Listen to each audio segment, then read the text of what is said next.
morning students, welcome to your science class. Today we are going to complete bookwork and notebook work of this chapter. First of all, let us do bookwork of this chapter. A part, take the correct answer. Two main gases present in the atmosphere are, atmosphere में two main gases कौन सी होती है? Nitrogen and oxygen. Meteoroids burn up in, meteoroids किस layer में आके burn होती है? That is mesosphere. Third one is atmosphere consist of 78% of, जो एटमोसफियर है वो 70, उसमें 78% क्या है? Nitrogen.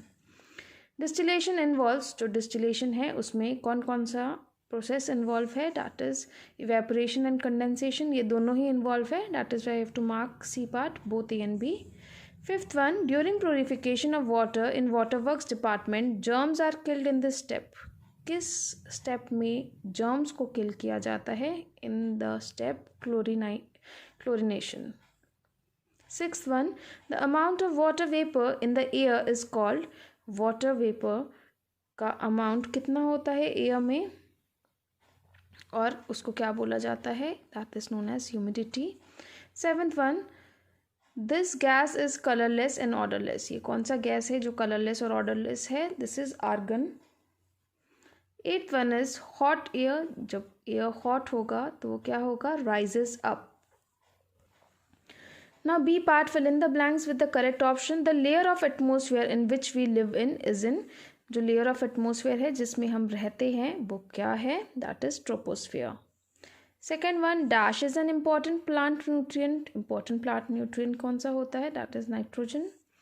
The layer of air surrounding the earth is called atmosphere. When there is more rainfall, the water table gets, जब rainfall ज़्यादा होता है तो वाटर टेबल क्या हो जाता है? हायर हो जाता है.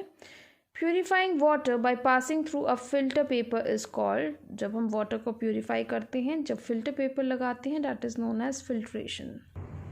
Now C part, complete the table. ये जो टेबल है आपको अपने आप कंप्लीट करना है. इसमें देखो डिफरेंट लेयर्स दिए हुए हैं और आपको बता रखा है, एक एक एग्जाम्पल दिया है कि किस बॉक्स में क्या लिखना है. जैसे स्ट्रेटोस्फीयर का फर्स्ट लेयर में क्या दिया हुआ है, ये कहाँ से कितने किलोमीटर तक एक्सटेंड है. डैट मीन्स आपको इन सभी जगहों पे लेयर के बारे में लिखना है, ये कितने किलोमीटर से कितने किलोमीटर तक है. इन सेकेंड पोर्शन ये देखो यहाँ पे क्या दिया है, many satellites orbit in this layer, कि इस लेयर में बहुत सारे सैटेलाइट्स होते हैं. That is of exosphere layer के बारे में बताया गया है. बट इन सभी लेयर्स में क्या क्या होता है आपको मेंशन करना है with the help of diagram, जो हमने पहले किया था. In this portion air pressure is the highest eight this layer. इसमें एयर प्रेशर के बारे में बात की गई है, तो आप बाकी कॉलम्स में भी एयर प्रेशर के बारे में लिखोगे कि स्ट्रेटोस्फीयर का एयर प्रेशर क्या है, मेसोस्फीयर का एयर प्रेशर क्या है, and about remaining two as well. And in last, the space shuttle orbits at this layer. इस लेयर में क्या क्या होता है, जैसे थर्मोस्फीयर के इसके बारे में यहाँ पे लिखा है कि द स्पेस शटल, जो स्पेस शटल है वो यहाँ पे ऑर्बिट करता है इस लेयर में. तो आपको रिमेनिंग लेयर्स में भी क्या क्या होता है आपको उसको मेंशन करना है. You have to complete this table with the help of diagram that is given in your chapter. Okay students, now let us move to second part, short answer questions. First one is, name the different layers of earth atmosphere. earth atmosphere के आपको different layers के name बताने हैं. that is troposphere, stratosphere, mesosphere, thermosphere and exosphere. Second one is, how is ozone useful to us. Ozone जो layer है वो हमारे लिए बेनिफिशियल क्यों है? Because ozone layer absorbs the harmful ultraviolet rays. ये जो लेयर है ये हार्मफुल अल्ट्रावायलेट रेज को एब्जॉर्ब कर लेता है. What is decantation. डिकेंटेशन क्या है?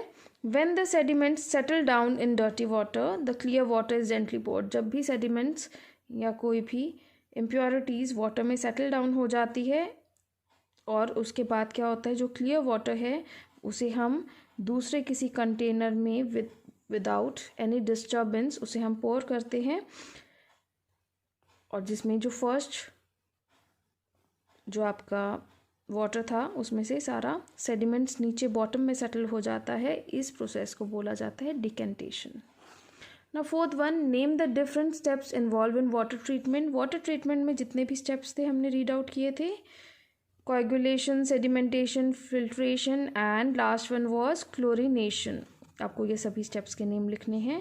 What is the difference between sedimentation and coagulation? Sedimentation और कोएगुलेशन में क्या डिफरेंस था? डिफरेंट आपको इसके बारे में बताना है। Sometimes water contains mud which is insoluble, कभी कभी वाटर में इनसॉल्युबल थिंग्स होते हैं। इफ़ उन्हें थोड़ी देर के लिए अनडिस्टर्ब किया जाता है तो वो सेटल डाउन हो जाता है। This process is known as sedimentation. और कोएगुलेशन इज़ द प्रोसेस जिसमें एलम और अदर केमिकल्स को ऐड किया जाता है वाटर में, सो डैट वो डर्ट पार्टिकल्स या जो क्लम्प्स हैं उनको फॉर्म करेगा। डर्ट पार्टिकल्स को अपनी तरफ अट्रैक्ट करके क्लम्प्स को फॉर्म करेगा। Okay students, so this is the basic difference between sedimentation and coagulation. Now third one is long answer question. First one is right in brief about the fourth layer of earth atmosphere. आपको अर्थ के fourth layer के बारे में लिखना है। Which one is earth fourth layer? That is thermosphere is the fourth layer of atmosphere. Space shuttle orbit in this layer. इस layer में space shuttle orbit करते हैं. We can listen to radio programs because of ionosphere layer which is part of thermosphere. इसमें भी एक कौन सा layer होता है? ionosphere, और because of that हम कोई भी रेडियो प्रोग्राम्स को hear कर सकते हैं. Now list the properties of air. Properties of air हमने रीड किया था क्या क्या होती हैं. Properties of air is colorless, tasteless, odorless. Air occupies space, air has weight, air exerts pressure, hot air rises up, hot air expands. All these are properties of air. Now third one, how does the atmosphere protect the earth? Atmosphere earth को किस तरह से protect करता है? The atmosphere protects the earth in the following ways. आपको लिखना है इस तरह से. First क्या है? The atmosphere protects the earth from coldness of space. हमें पता है कि एटमॉस्फेयर स्टोर कर लेता है हीट एनर्जी को, एंड आफ्टर दैट वो अर्थ को सेव करता है from coldness. The atmosphere protect life on earth by absorbing harmful ultraviolet rays radiations of the sun. जो यूवी रेज आती हैं जो हार्मफुल होती हैं उन्हें भी ये क्या करता है? अपनी तरफ अट्रैक्ट कर लेता है और हमें बचाता है, एब्जॉर्ब कर लेता है और ह्यूमन बीइंग को बचाता है. Then the atmosphere burns off meteoroids and prevents them from hitting the earth. हमने ये भी रीड किया था कि जो एटमॉस्फेयर है वो मीटेरॉइड्स को क्या करता है? बर्न कर देता है और अर्थ को सेव कर लेता है. And after that air is carrier of sound waves. It is due to atmosphere that people can talk and hear each other. Because air के थ्रू क्या होता है? साउंड वेव्स ट्रैवल करते हैं, एंड बिकॉज ऑफ डैट हम जो भी बोलते हैं या सुनते हैं वो एयर के साथ ट्रैवल कर जाता है. Okay students, your next question is explain the process of filtration with the help of an diagram. So you have to draw this diagram that is on page number 129, और आपको ये वाला process right down करना है. Okay students. Now fifth one, what is chlorination? Chlorination क्या होता है? During water purification, even after filtration, clear water may still contain germs. हमें पता है कि clear water में germs हो सकते हैं. स्लो क्या किया जाता है? Chlorine gas is passed through it to kill the germs. Chlorine gas को पास किया जाता है ताकि जर्म्स को किल कर सके. This water is then store in water tank at higher level. और इस वाटर को स्टोर किया जाता है वाटर टैंक में एक हायर लेवल पे, एंड आफ्टर डैट वहाँ से वाटर को सप्लाई किया जाता है इन द एंटायर सिटी और town. Okay students.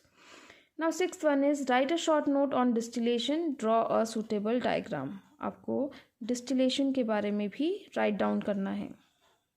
Again turn to page 129. This is distillation process, और आपको यहाँ से इवेपोरेशन एंड कंडेंसेशन. हमें पता है डिस्टिलेशन में 2 प्रोसेस इन्वॉल्व होती हैं. First one is evaporation and second one is condensation, and you have to write down this process. Okay, आपको ये कंप्लीट प्रोसेस लिखना पड़ेगा अलॉन्ग विद दिस डायग्राम. आपको ये डायग्राम भी ड्रॉ करना पड़ेगा. Okay students. Now 7th question is with the help of an activity explain that air exerts pressure. आपको एक्टिविटी की हेल्प से आपको एक्सप्लेन करना है कि किस तरह से एयर प्रेशर को एक्सर्ट करता है. So you can write down this activity that we have done in page 125. 125 पे आपको एक्टिविटी दी है to show that air exert pressure in downward direction. तो आप ये वाला एक्टिविटी जो है आप इसको कम्प्लीटली आपको राइट डाउन करना है. First of all you have to write down aim, then procedure. तो आपको यहाँ तक कंप्लीट लिखना है. Okay students, and then you have to write down observation and conclusion as well. So this is your question number 7th answer. Page number 125 पे आपको ये मिल जाएगा. Okay students.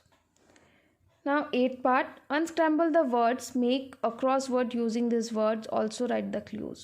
आपको इसमें फर्स्ट ऑफ ऑल वर्ड को अनस्क्रैम्बल करना है. This one is see here.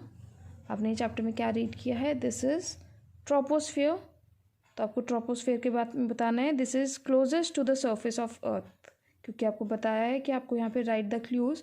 So you have to write down that this is closest to the surface of earth. Then next one is ionosphere.